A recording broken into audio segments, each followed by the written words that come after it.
निष्ठा तैयार होकर रूम से बाहर आती है। माहिर भी रेडी होकर उसका वेट कर रहा था। माहिर अपनी नजरें उठाकर निष्ठा की ओर देखता है और बस देखता ही रह जाता है। निष्ठा ने हल्के पिंक कलर का लहंगा चोली पहना हुआ था, जिसमें सोने के तार से मोर के पंख जैसे डिजाइन बने हुए थे और छोटे छोटे डायमंड्स लगे हुए थे। उसने दिखाने मात्र के लिए ही थोड़ी बहुत ज्वेलरी पहनी हुई थी और ज्यादा मेकअप भी नहीं किया था, लेकिन इन सब के बाद भी निष्ठा किसी राजकुमारी की तरह ही लग रही थी। माहिर ने भी ग्रे और हल्के पिंक कलर का कुर्ता पहन रखा था।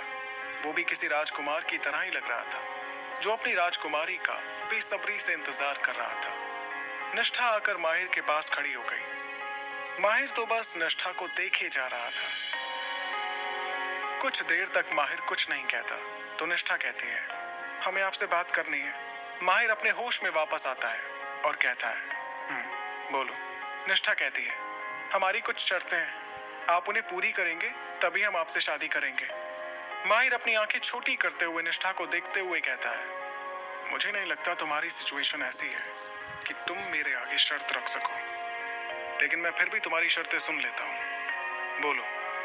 निष्ठा को माहिर के ऊपर बहुत गुस्सा आ रहा था, लेकिन वो अपने आप को कंट्रोल करने की पूरी कोशिश कर रही थी। उसे पता था कि उसका एक गलत कदम सब खत्म करने के लिए काफी है। निष्ठा खुद को शांत करते हुए कहती है, हमारी पहली शर्त ये है कि हमारी शादी सिर्फ हम दोनों के बीच ही रहेगी। दूसरी ये कि हम आपके साथ आपके घर में नहीं रह सकते। माहिर बीच में ही कहता है, मैं एक बार के लिए तुम्हारी पहली शर्त मान भी लूं, पर मैं तुम्हारी दूसरी शर्त नहीं मान सकता। शादी के बाद तुम सिर्फ मेरे साथ ही रहोगी। निष्ठा थोड़े गुस्से से कहती है, तो हमारी पहली शर्त का भी क्या मतलब है? जब हम साथ रहेंगे फिर तो लोगों को भी यही लगेगा हमारे बीच कुछ है। माहिर कहता है, मुझे उससे कोई फर्क नहीं पड़ता है और किसी के पास इतनी हिम्मत नहीं है कि मेरे परमिशन के बिना मेरे बारे में कुछ भी पता कर सके। निष्ठा परेशान सी कहती है, पर हम आपके साथ रहेंगे तो हम घर वालों को क्या जवाब देंगे?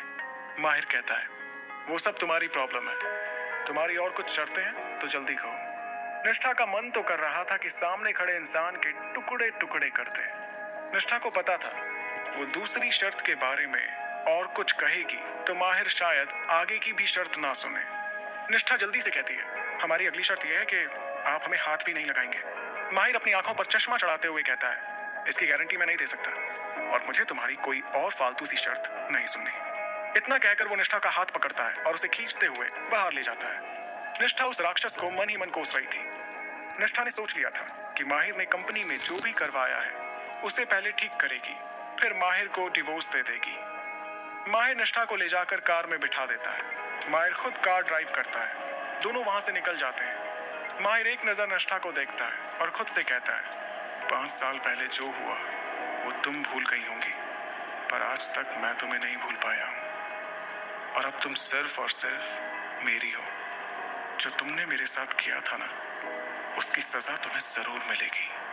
निष्ठा को तो वैसे भी कुछ समझ नहीं आ रहा था कि उसकी जिंदगी किस मोड़ पर जा रही है। वो परेशान सी बाहर की ओर देख रही थी।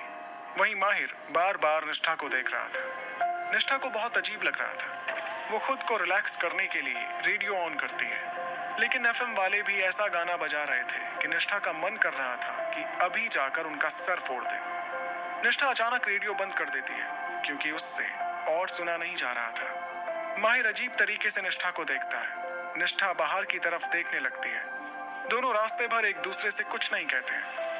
कुछ देर में वो लोग मैरिज रजिस्टर ऑफिस पहुंच जाते हैं। माहिर निष्ठा को लेकर कार से उतरता है। माहिर निष्ठा की कमर पर हाथ रखकर चलने लगता है। माहिर की छुअन से निष्ठा फिर से बेचैन हो उठती है और अपनी नजरें उठाकर वो माहिर की ओर देखती है और एक पल के लिए देखते ही रह जाती है, क्योंकि माहिर बहुत हैंडसम लग रहा था। माहिर निष्ठा को पकड़कर आगे चलने लगता है। माहिर ने निष्ठा की कमर को इस तरह से पकड़कर रखा हुआ था जैसे कोई फिल्मी हीरो अपनी हीरोइन को पकड़कर रेड कार्पेट पर चल रहा हो। आसपास खड़े लोग उन्हीं को देख रहे थे और दोनों को एक दूसरे के लिए परफेक्ट कपल कह रहे थे। उन दोनों की एक झलक ही लोगों को उनकी ओर अट्रैक्ट करने के लिए काफी थी। अनिल ने पहले ही सारे अरेंजमेंट कर दिए थे। अनिल को अब भी यकीन नहीं हो रहा था कि उसके बॉस शादी कर रहे हैं। जो खुद लड़कियों से कोसों दूर रहता है, आज वो शादी कर रहा था। माहिर और निष्ठा वहां मैरिज का पूरा प्रोसेस पूरा करते हैं। दोनों बाहर आते हैं। निष्ठा अपनी नम आंखों से अपने हाथ में पकड़े हुए मैरिज सर्टिफिकेट को देखती है। उसे यकीन ही नहीं हो रहा था कि उसकी शादी हो गई थी। माहिर उसे ऐसे देखकर कहता है, तुम्हें खुश होना चाहिए कि तुमने माहिर अग्निहोत्री से शादी की है। निष्ठा उसे तंज कसते हुए कहती है, हम खुश तब होते जब ये शादी हमारी खुशी से होती। जबरदस्ती की शादी में ना प्यार होता है ना भरोसा। और अभी अभी आपने क्या कहा था? हाँ, खुशी, वो तो बिल्कुल नहीं होती। माहिर उसे कोल्ड एक्सप्रेशन के साथ देखते हुए कार का डोर खोलते हुए कहता है, शायद तुम भूल रही हो, मैं क्या कर सकता हूँ। निष्ठा चुपचाप कार में बैठ जाती है। वो दोनों वहां से मंदिर के लिए निकल जाते हैं। दोनों मंदिर में भी शादी करते हैं। माहिर हर तरीके से निष्ठा को अपना बनाना चाहता था। वो एक बार निष्ठा को खो चुका था। वो ऐसी गलती दोबारा नहीं करना चाहता था। उसे दिल ही दिल में इतनी खुशी हो रही थी जिसे वो बयां नहीं कर सकता था। दोनों मंदिर से बाहर आते हैं। अनिल माहिर की ओर देखते हुए कहता है, बॉस, आपने डॉली के बारे में पता करने को कहा था। हमें पता चल चुका है उस लड़के का जो डॉली को ब्लैकमेल कर रहा है। निष्ठा अनिल की बात सुनकर बड़ी बड़ी आंखें करके उन दोनों को देखने लगती है। माहिर गुस्से से कहता है, अभी लेकर आओ उसे यहाँ। माहिर को बर्दाश्त नहीं था कि उस पर कोई गलत इल्जाम लगाया जाए, और ये बात किसी और ने नहीं, निष्ठा ने की थी। इसलिए अब वो उस इंसान को छोड़ना नहीं चाहता था जिसकी वजह से उस पर गलत इल्जाम लगाया जा रहा था। अनिल कहता है, हमारे आदमी उसे लेकर यहाँ पहुंच रहे होंगे। माहिर अपने मोबाइल में कुछ करने लगता है, और वहीं निष्ठा, वो तो अपनी ही सोच में डूबी हुई थी। करीब 5 मिनट बाद उनके सामने एक कार आकर रुकती है। कुछ बॉडीगार्ड एक लड़के को घसीटते हुए माहिर के कदमों में बिठा देते हैं। वो लड़का रोते हुए कहता है, मैंने कुछ भी नहीं किया है, तुम लोग मुझे यहाँ क्यों लेकर आए हो? माहिर गुस्से से उस लड़के की तरफ देखता है। माहिर की आंखें ही उसे डराने के लिए काफी थी। वो पहले ही इतने सारे बॉडीगार्ड्स को देखकर काफी डर चुका था। अनिल उस लड़के को देखकर कहता है, क्या तुमने ही डॉली को ब्लैकमेल किया है? ये सुनते ही उस लड़के की तो डर के मारे हालत खराब हो गई थी। वो जल्दी से कहता है, हाँ, मैंने ही किया था, पर मुझे किसी और ने उस लड़की की फोटो खींचकर ब्लैकमेल करने को कहा था, और इसके लिए उसने मुझे बहुत सारे पैसे भी दिए थे। अनिल फिर से उससे सवाल करता है, किसने कहा था तुम्हें ये सब करने के लिए?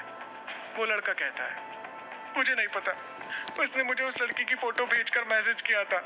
उसने मुझे एडवांस में 1 लाख रुपए दिए और कहा था कि काम हो जाने के बाद बाकी पैसे देगा। मैंने कुछ भी नहीं किया है। वो लड़का गिड़गिड़ाते हुए कहता है। माहिर गुस्से से कहता है, पता करो ये सब किसने करवाया है, और ये लड़का आज के बाद मुझे गलती से भी दिखना नहीं चाहिए। अब तो उस लड़के को भी पता नहीं था कि उसके साथ क्या होने वाला है। अनिल अपने बॉस के गुस्से को अच्छे से जानता था। वो जल्दी से कहता है, ठीक है बॉस।